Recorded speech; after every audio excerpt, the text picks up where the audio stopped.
How much easier would it be if I was just playing to an audience of one? That was a question that God asked me this morning.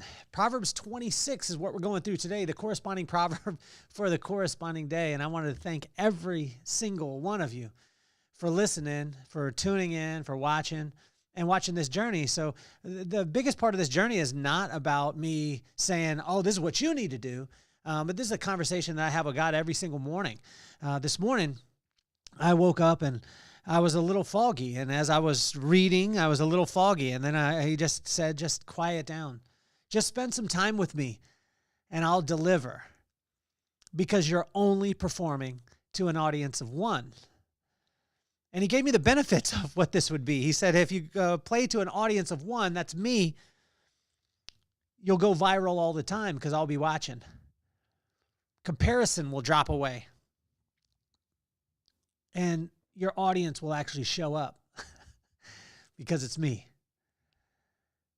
You see, when we play to an audience of one, all the pressure's off because God made us exactly perfect for the exact right time, for the exact right purpose of where we're going.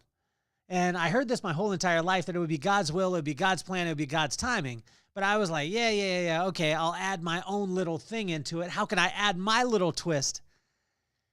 But he said to me today, are you playing to an audience of one? And what I'm going to share with you is a list of questions that he asked me this morning to check myself. And to check myself as I continue on and as I thank every one of you that is listening, or that sometimes I get wrapped up in it. And these questions are just to pop me back in line and help me to understand that he's the only one that I need to be playing for.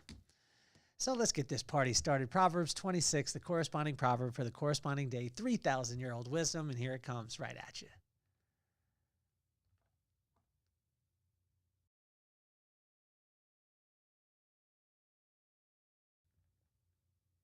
Well, that's exactly how it happens. I push the button, and technology works until it doesn't. So let's go right into the corresponding proverb for the corresponding day. And what I want every person to understand is you're going to have a plan. This is what my wife said. You're going to have a plan, and then there's going to be what actually happens. So you can stick to the plan, but you have to go with the flow. And today I'm going to go with the flow.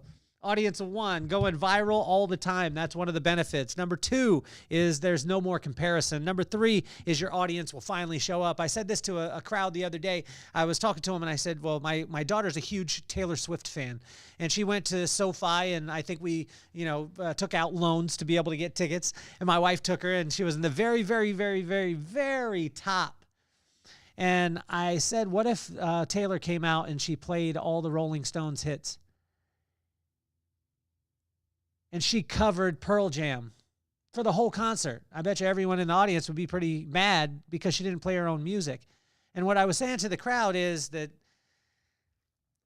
the audience is already in their seats, but they're waiting for you to show up and play your own music as opposed to playing somebody else's. And this is what we get caught up in. This is what I get caught up in a lot. I see something that works, a system that works, whatever it is. And what God keeps telling me is just play to an audience of one. And so the first question that he asked me this morning, he said, I will not bless you until you're ready. Do you trust me? In verse 1, it says, like snow in summer or rain in harvest, honor is not fitting for a fool. He's pretty strong with me in the conversation that he has is, there's a friendship, there's a love, and there's a back and forth, but also he's real with me. And so he's asking me these questions. In verse 7, it says, like useless legs of one who is lame is a proverb in the mouth of a fool. In verse 8, it says, like tying a stone in a sling is giving honor to a fool. And then verse number 9, it says, like a thorn bush in a drunkard's hand is a proverb in the mouth of a fool. God wasn't calling me a fool this morning, but he was asking me, do you trust me? Do you trust me? Because are you ready? Are you ready for my blessing? All the time I'm thinking, I am ready for your blessing, Lord. Just bring it on. Anytime he gives me a vision, I think wow, this is it. And I'm ready right now. In 1997, he told me that he would put me in a place that when I spoke, then people had to listen. And when they listened, they'd hear his name and not my name. And if I ever got to the point where they thought it was about me, then he would take it all away. And in 1997, I said, I'm ready, Lord, but I was not ready. Couldn't speak in front of people. I had never done it. I was freaked out. I couldn't read very well. But you know what happened is I started doing a class every single week at a local beauty school and volunteering my time. And when I did, I started to hone the craft of being able to speak to people. And then I got a chance to be able to do it all over the world. And then I got a chance to do it, in schools as far as young kids. And that's one of the most humbling things you'll ever do is speak to young kids. And so he's just asking me these questions. And the second question is, are you relying on me? In verse number 2, it says, like a fluttering sparrow and a darting swallow, an undeserved curse does not come to rest. And what he was saying here is, if you're relying on me, I will make all those undeserved curses bounce off of you. They'll come. The circumstances will come, but I will protect you. Are you relying on me? Question number 3 that he asked me this morning, am I playing to an audience of one? Where do you need discipline? Now, I didn't want to hear this one because I heard it from my dad all the time.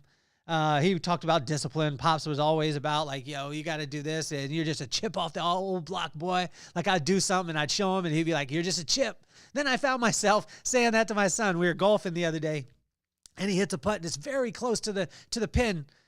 And I said, boy, you're just a chip off the old block. Watch this. Watch your pop hit this shot. And I didn't even come close to the hole. Not even close. But I found myself saying very similar things as what my pops was saying to me. So where do you need discipline? This is what God asked me. And it said, answer a fool according to his folly, or he will be wise in his own eyes. Verse number 4, do not answer a fool according to his folly, or you yourself will be like him. Answer a fool according to his folly, or he will be wise in his own eyes. And when I looked at that, God was asking me, like, where do I need discipline? Oh, actually, you know what? It's verse number 3. Sorry, I wrote it there. So the question was, where do I need discipline? It was verse number 3. It says, a whip for a horse or a bridle for a donkey and a rod for the back of fools. Is there places where I need the whip? Is there places where I need the bridle? Does God need to bring me in? In verse 15 and 16, he brought it here in, a sluggard buries his hand in the dish, and he said he is too lazy to bring it back to his mouth. A sluggard is wiser in his own eyes than 7 people who answer discreetly. He asked me, where do you need discipline? And the fourth question that he asked me is, how is your discernment? Do you hear me? And this was in verse number 4 and 5 that I said, don't answer a fool according to his folly, or you yourself will be like him. Answer a fool according to his folly, or he will be wise in his own eyes. And it's contradicting. I was always taken back by this verse because it says don't answer a fool, and then it says answer a fool. Well, what's the difference? The difference is it's discernment. And discernment just means that you're listening to God. Because then he will tell you exactly where to go and how to be able to act, what to be able to do. Now, there's these things I've been kind of caught up in lately where I'm playing for an audience of, hey, I want it to be larger. I want the podcast to be larger. I want people to hear it. And then God said, I'm the best PR agent. I'm the best marketing agent. I know everyone. I built them all, and I'll bring it when you're ready and not before. But how's your discernment? Do you hear me? Are you listening to me? The only way that you'll listen to me or you'll be able to hear me is if you're truly listening. And then he followed it up again. Are you listening to me? In verse 11 and 12, a dog returns to his vomit, so fools repeat their folly. Do you see a person who's wise in their own eyes? There is more hope for a fool than them. There's a lot of fool words being used in here. And sometimes when I'm having a conversation with God, I'm like, man, this is a little bit rough. He loves me unconditionally. He lifts me up, but he wants me to ask me the questions. And when he asks the questions, he's not demanding it of me. He's not telling me. He's just asking the question. And you know what? I have to answer. Am I listening? Sometimes. How's my discernment? Okay, sometimes. Where do I need discipline? I don't want to tell you because if I tell you, then you're going to discipline me. Here's question number 6. Are you working your land? And this is where I fail a lot is in verse 17, like one who grabs a stray dog by the ears is someone who rushes into a quarrel, not their own. Am I working my land? You see, God gave me gifts, and I need to work those. God gave you gifts. Work those. But when I start to work someone else's land, it's almost like grabbing a stray dog by the ears, right? Because I grab a hold of it and I think, man, that's what I need to do. I love that. I love the impact that they're having. I love the what they're doing. And what God keeps saying is play to an audience of one. Because you'll go viral every time. Why? Because I'll show up. The comparison will fall away. And your audience will show up, which is me. Question number 7, are you honoring your gifts? And this is a very tough one too. Like a maniac shooting flaming arrows of death is one who deceives his neighbors and says, I was only joking. This is probably one of the hardest one to read.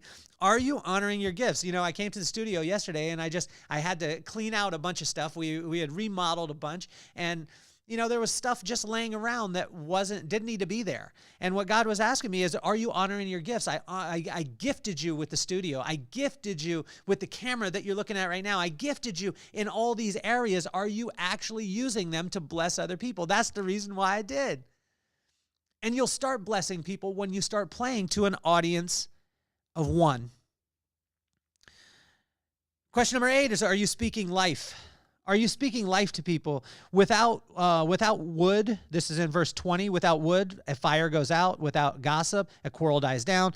As charcoal, embers, and wood to a fire, so is a quarrelsome person for kindling strife. The words of a gossip are like choice morsels. They go down to the inmost parts. Am I speaking life? Am I speaking life into people? Sometimes. Sometimes I want to jump down people's throat on Christmas. My wife reminded me of, I got on the phone with the customer service agent, and they were from another country, and they were yelling, or they were, you know, it was loud, and I couldn't hear them. I didn't understand the accent, and I was just mad, and I wasn't speaking life. Am I speaking life? Sometimes, but I need to do it more. Here's the next question. How's your heart? He asked me, how's my heart? And it said in verse 24... Let's see, 25 and 26. In 25 and 26, it says, let me go back to here. In 23 through 26, like coating of silver on earthenware are fervent lips with an evil heart. Enemies disguise themselves with their lips, but in their hearts they harbor deceit. And then it follows up with, though their speech is charming, do not believe them, for 7 abominations fill their heart. Their malice may be concealed by deception, but their wickedness will be exposed in the assembly. You see, there's no way that you can hide your heart. You could cover it up with a lot of compliments. You could cover it up with a lot of stuff. That's what my pops would always say, boy, don't worry about the stuff and things. And I was like, what are you talking about, Pop? He said, it's stuff and things. Your heart is where it's at. And if you want to have an irresistible vibe, you'll simply check your heart set, your beliefs, your mindset, which are your intentions, and your skill set, which is your actions, put them in line. You have an irresistible vibe. But son, this is what he kept saying, boy, check your heart. Last question that I have that God asked me this morning was, are you trying to complicate things? My pops was very, very, very huge on this. He would always say, boy, it's the simple. The simple will confound the wise. You don't need to complicate things up. You don't need to have stuff and things. In verse 27 and 28, it says, whoever digs a pit falls into it. If someone rolls a stone, it will roll back onto them. A lying tongue hates those it hurts, and a flattering mouth works ruin.